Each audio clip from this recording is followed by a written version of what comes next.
Hi, I'm Owen from Rask Australia. Thanks for tuning in to the Rask Network.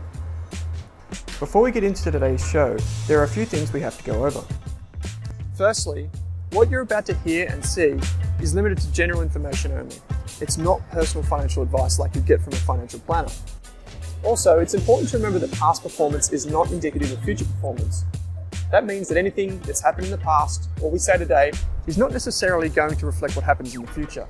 Lastly, please consider that any of the guests or myself are featuring on this program may have a financial interest in some of the products or shares mentioned. That's enough from me. I hope you enjoyed today's program. Welcome to the Australian Property Podcast, where we're on a mission to become Australia's most trusted property podcast. So excited to have a good friend in the studio today, Simon Kuestenmacher. How you doing? I'm excellent. Thanks for having me on the new one as well. Now, if you haven't heard Simon talk before, I'm surprised. I mean, he's very often a lot of podcasts out there. You'll read about him daily, weekly in New Daily. He's in the Australian every month. He's got 250,000 followers on Twitter and Facebook. He writes amazing insights into maps, etc. But really, he's a demographer. He's a co-founder of the Demographics group, with the famous Bernard Salt. And Simon basically travels around Australia and the world and does talks and presentations and consults organisations around the importance of demographics. So Simon and I have been friends for a number of years. He's come onto the other podcasts I've got many times. And today's going to be a really interesting chat for us to really unpack the world of demographics and property. They're so interlinked, and hopefully we can share some of those insights today. So thanks for being here, Simon. Oh, it's an absolute pleasure. So demographics, it's something that I love just reading about and learning about. What is it, and what's a demographer? Demographics essentially is the study of people. We try to understand how many people there are, why people are where they are, and how many there will be in the future. And there's an obvious link to the property market, because people need to live somewhere. So when you have a growing country, you need more dwellings, and these dwellings need to be provided by somebody. And this is where property investment comes in. And of course, you want to understand the different life stages that people find themselves in order to understand what kind of property might be in high demand where.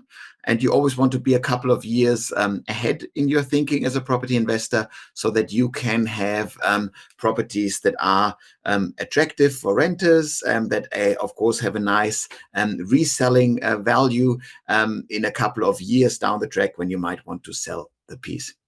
Yes, I mean, a lot of people focus on population growth, etc. But it's when you're looking at demographics, it goes so much deeper than that, right? Like, what are some of all the different nuances that are changing in our society, right? And that matter, I guess, towards the property market. Oh, absolutely. So the most obvious observation here is about life stages. You find yourselves going through different life stages. In Australia, you obviously get born into a family. You live in wherever that family lives. Once the kids become a bit too big and mobile, families tend to leave the renting cycle behind. They leave their 1 and 2 bedroom dwellings behind, and they are hunting for larger family-sized dwellings. Those family-sized dwellings aren't usually available in the same suburbs where they lived first. And so once you reach a new life stage, you also shift your geography. And then lots of behaviors shift alongside that. Maybe if you, at the moment, for example, we see the big millennial generation, the biggest generation in Australia, people born in the 80s and 90s, they are starting to make babies now. And so they leave their inner city hipster suburbs behind because they need 3 and 4 bedrooms. And they're not available in the inner city. They're not available even in the middle suburbs. So the new dwelling stock, large dwelling stock, is available on the urban fringe, is available in the regional towns around the big cities. So this is where this whole generation moves. So they, of course, then bring their generational values to a new location. And you can, in a sense, say that we are going to hipsterize the urban fringe over the coming decade. So that's one of the big life stages that we find ourselves in. Then people tend to cruise a bit in their first family home for a couple of years, probably if they can afford to do so. And when the kids are old enough and really need a bit more space, you become an upgrader. household. These are quite often people in their 50s that then upgrade their home, and largely that's okay because you are operating on 2 incomes in a household. Quite often you had a couple of promotions, so income is reasonably high. That's a wonderful market to be operating in. But the banks always look at these people as the most risky property investors because they are burning the candles from both ends. You have high costs with a mortgage, you have high costs with the kids, and potentially you need to care for your own parents. And so if one thing goes wrong, people foreclose on a mortgage there. And so the most common age group of foreclosing on a mortgage are people in their 50s. It's not young people that got into a stupid property. It's people where something goes wrong further down the track. And after this, once the kids leave the house, the discussion starts about downsizing. It's the couple is left in their 4-bedroom big family home. Are they downsizing? And yes, downsizing is a real thing. Lots of people downsize, but overall in Australia, the narrative around downsizing your property is much exaggerated. Overall, you will find the majority of Australians telling you stuff like, I want to be carried out of my family home. That seems to be the ultimate goal. It's, of course, also the ultimate way of downsizing into that really small box. But that means that the family-sized housing stock only becomes available when the last parent dies, usually the mom, because she's younger than dad and she has longer life expectancy. So when she dies, the dwelling stock becomes available. And in the 2030s, you'll have all those baby boomers dying out bit by bit. And then you'll have the craziest decade on the Australian housing stock ever will be the 2030s. There'll be so much movement when all the baby boomer homes essentially within a decade enter the market, and then people snatch them up. And so there's lots of movement on the market. So don't give up on your property investment journey in the 2020s. Stick around for the 2030s. That'll be a lot of fun. So, Simon, there's so many good points here to make. I think a lot of people think with the property market is we need more people to come to Australia to create more demand. And we're going to talk a bit about migration, and absolutely that is, more people moving to Australia, more desire for dwellings. But we've got internal demographics, right? The kid who's 20, when they've, for example, got a partner and they want kids in 10, 15 years time, that's they're going to want housing stock, for example. And so you also highlighted a big issue with our current property market is that, people often don't downsize, right? So, we've got a very lack of houses that suit families, for example. We haven't got enough in our country. But people, what we need to people is move down and downsize out, and they're not doing it until the surviving partner dies. And, from my understanding, Simon, if a couple gets to their 60s, it's likely that one of them is probably going to live into their 90s. Is that sort of your understanding of, life expectancies once people get to live into their 60s? Absolutely. And the richer the couple is, the longer they will live, statistically speaking. So we pretty much need to expect that the whole downsizing takes a while to take place. But with this massive housing shortage that we have at the moment, and I'm playing policy forecasting here, we'll see lots and lots of policies that will try to optimize the current housing stock, meaning you'll see more and more policy that incentivizes people to downsize. You'll see more and more policies that de-incentivizes people from having a short-term rental, your Airbnb type of property.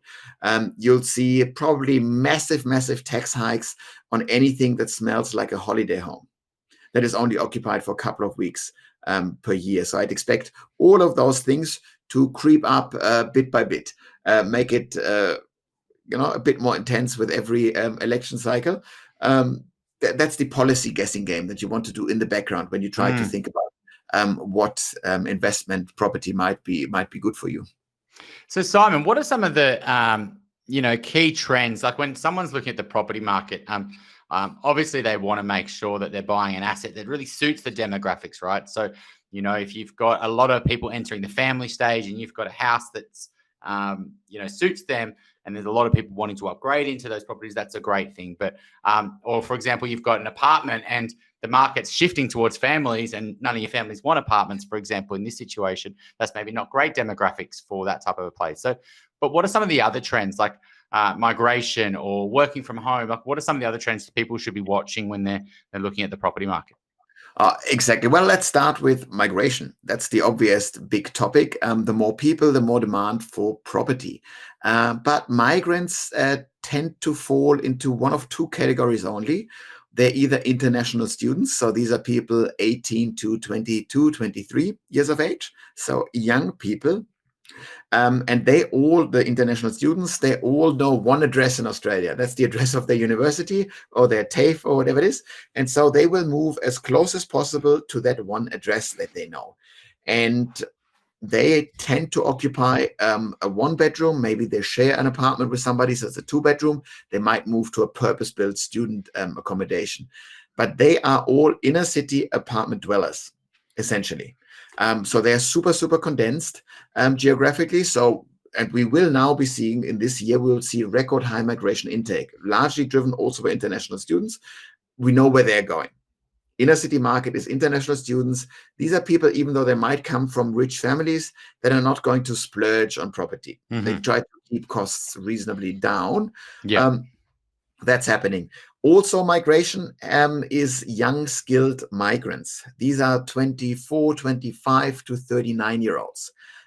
Almost all migration in Australia, about 85% or thereabouts, are 18 to 39. These are young people. These are not families that come to Australia as a whole. So that means inner city dwellers, because they still move to jobs overwhelmingly that are in the inner city. Yes, of course, we try to get rural, regional migration happening because there are huge skills shortages in the agricultural sector, in the smaller towns. But overwhelmingly, migration feeds into the top 3 cities in Australia. So these apartment markets were, of course, soft during COVID because we essentially kicked young migrants out. We told them that no financial assistance was going to be extended to them, so they left. But that was a temporary problem that is now filling up again. So the inner city market will be fine in a sense, but it at the same time gets weakened because you have the big millennial cohort leaving the inner city apartments because they need family-sized homes. And then the next generation that leaves mom and dad's houses now to go to uni, they're only a small generation.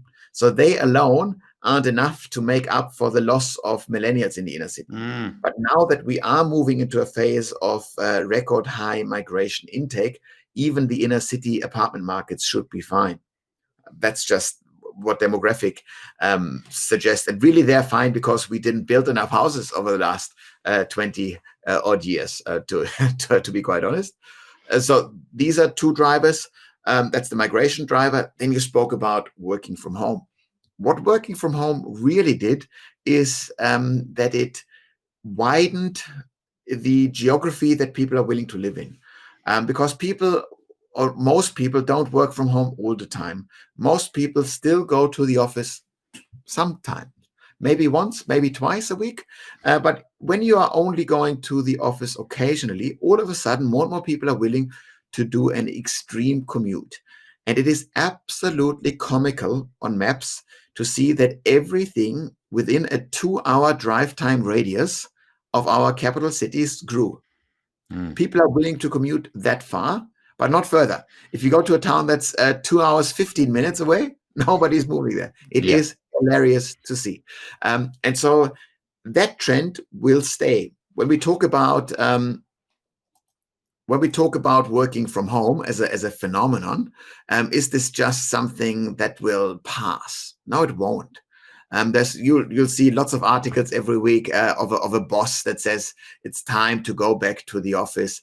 But it's not really the time for the bosses to dictate what is going to happen, because we do have a skills shortage in Australia that is baked into the demographic pie that will persist for the next 10 years.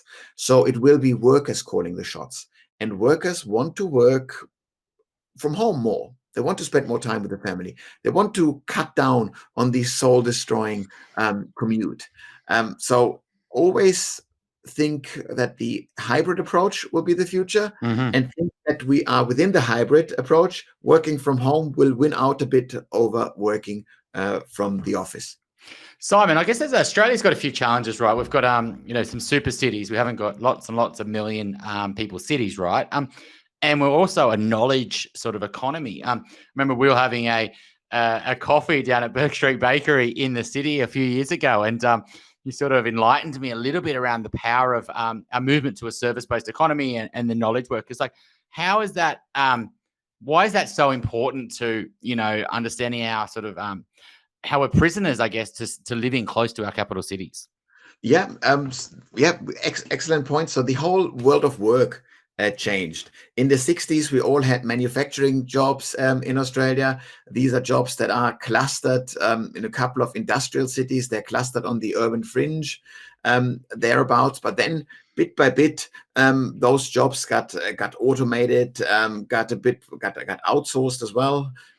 But we transition into a knowledge economy, meaning more and more computer-based, laptop-based jobs. And those jobs, we traditionally clustered them in office towers.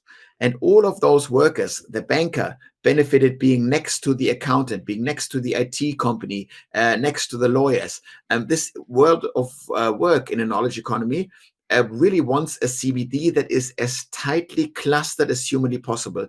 Each and every single job benefits from this clustering effect. That is the jobs, not the workers. The workers hate it because they need to either pay a premium to live close to the city, and more and more people, are willing to pay this premium. So prices go up massively, and the poor people have to live further away. So that doesn't really work out all that well. And so that's what we were stuck with, though. In theory, you could solve this problem by moving away from a single CBD model, where you say a city like Melbourne, a city like Sydney operates on a single job center. And instead, we build multiple job centers. And all of those urban plans of your city, whatever your city is, has exactly those things written down. But they only work if you kind of enforce them. If you tell them, this is your healthcare CBD, this is your IT CBD, this is your finance CBD. And then, as if this wasn't hard enough to essentially force companies to move to the right CBD, these CBDs need to be interconnected in a really fast and efficient way with roads and rails. And you see where all those challenges come from there. You can write all those nice CBDs onto your maps as a planner, but you have no way of enforcing this because we don't live in a Chinese-style country where you can just force companies to do something. So probably at around 3.5 to 4 million people, our cities reached a bit of a breaking point where the single CBD model stops working, where it's just you have too much population moving into the city in the morning, commuting out of the city at nighttime, they stop working. So we now, if we want to have a Melbourne, a Sydney continue to work as a city, you need to double down on those secondary CBDs. And that's what people are doing, trying to do now, planners. It is absolutely difficult. But that means, of course, if you are a bit switched on and you think about, the easy commute to those secondary CBDs, these will be particularly interesting for certain people, because ultimately this is where cities need to go. Melbourne and Sydney can't function at 5 million, close to 6 million people soon with a single CBD. It's impossible, utterly impossible. So where urban planning will take us to. And at the moment, of course, we're very happy that we have a bit of less commuting happening because of working from home. So in a sense, all those CBDs got a bit of a breathing space. It is, of course, an absolute catastrophe for anyone who runs a cafe in a CBD at the moment, or people that are invested billions of dollars into office towers. They are a bit annoyed by vacancy rates. I'm just a humble demographer.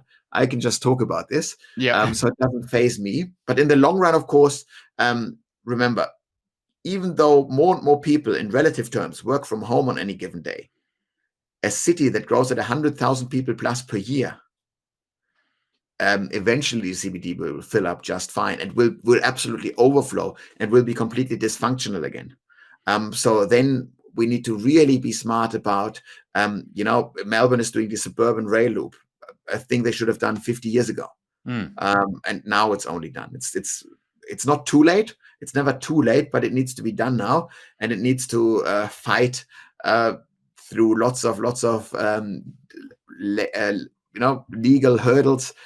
Because if you build infrastructure into a already developed city, that's dumb. It's always easier to build infrastructure on a greenfield site on the urban fringe.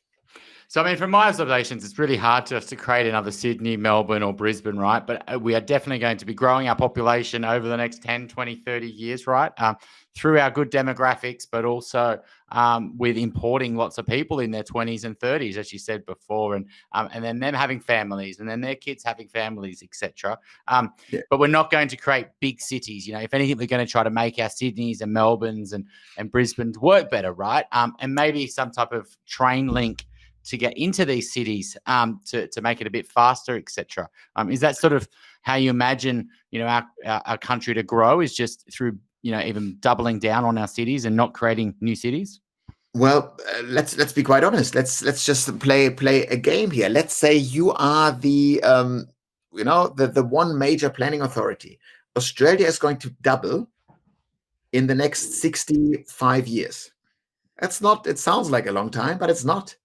And so you say, well, how do we double the population in 65 years?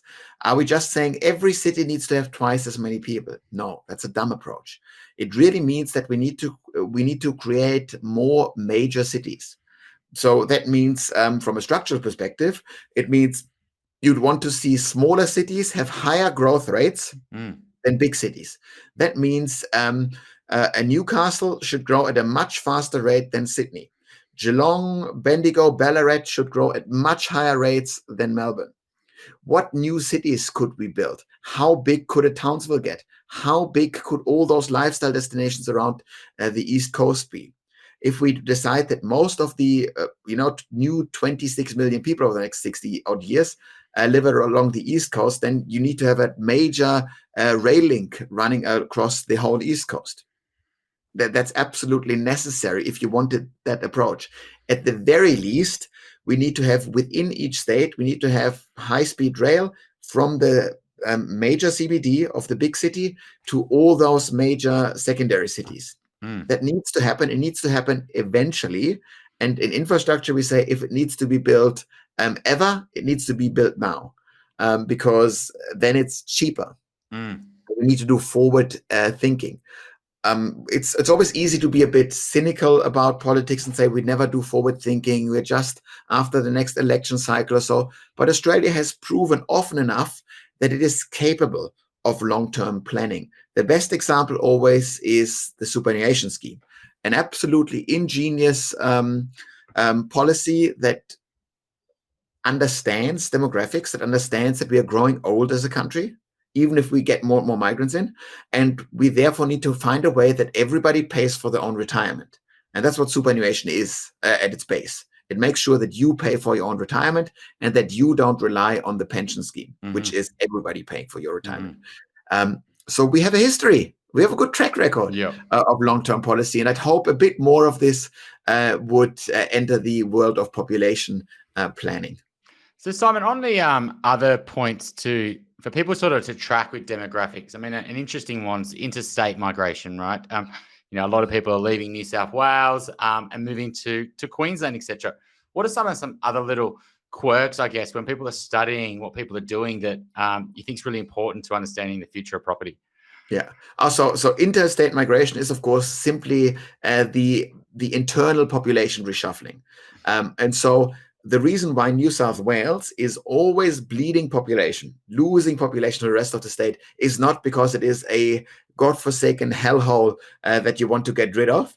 It has to do with the way that overseas migration works. Migrants from overseas have absolutely no idea about Australia. They know the Opera House from the pictures. They maybe know the tennis from the Australian Open. That's about it. They know nothing. But so they therefore move into Sydney first. That's the city with the biggest brand. And then after a couple of years in the country, they understand how the country works. They see more job offerings maybe in Queensland, maybe in Melbourne, wherever it is, and they then move accordingly. So the launchpad suburb or the launchpad state that is New South Wales will always lose population to the rest. And we see this on a micro scale in every city. Every city has a couple of suburbs that are launchpad suburbs. This is where all the new migrants move into. In Melbourne, for example, Swanston Street is all those new, it's dominated by new migrants. They live there and then they do work, they study a bit, but after a couple of years, they understand how the country works, and then they start behaving like everyone else on the Australian housing market. And they then essentially purely segregate based on income. Not based on ethnicity. We segregate our population in a rather strict way in Australia, but it has nothing to do with ethnic discrimination. It's purely around money. So with our migration moving here each year, so I mean, in terms of what's your expectations is over the next sort of 5 years, and where are they coming from, and how much of these are actually skilled migrations that are getting jobs and then basically looking to buy homes for families? Yeah. So migration over the next 5 years will be absolutely bonkers. In the next 5 years, we will grow through net overseas migration alone by 1.5 million people. That is one Adelaide plus some change in just 5 years. That is huge. So of course, all of those people need to be housed. And since migrants tend to be young, they need relatively large amounts of dwellings, because you'll have maybe 1.5 to 2 people per dwelling, rather than a family where you'd have 2.5 people per dwelling. So you need lots of dwellings. That's the first observation. This year we'll see record migration intake into Australia in net terms. We will grow by 400,000 people from overseas. The previous record was 300,000 people in 2008, if you're keeping track. So that's massive. Where will those people move to? Well, a large chunk are international students. They will move next to the unis. So unis are booming. That's the way for them to make money. We will always hand out visas to international students, essentially without a cap, because they are a crazy cash cow. It is ludicrous how much money we make with each individual international student. They pay an arm and a leg for their education. They pay lots and lots of fees for rent. They create tourism by mom and dad visiting them or their friends visiting them. By definition, after they graduate, they are educated to the level that we want them to be educated. And so when 1 in 6 international students stays on to become a permanent migrant, we have them educated to the right level without having needed to pay for their first 23 years of their life. You know, if you have a baby in Australia and you raise them to become a taxpayer, they are still a net drawdown on the public coffers. Not so international migrants. It's quite ridiculous when you think about how financially lucrative it is to grow your population with migration. And so we know that all those migrants at the moment very much cluster into the big cities. So at the moment, this whole narrative of decentralizing population is only driven by people that are already living in Australia, and that they decide to leave the big cities and move to the smaller cities. That is the only thing that drives decentralization.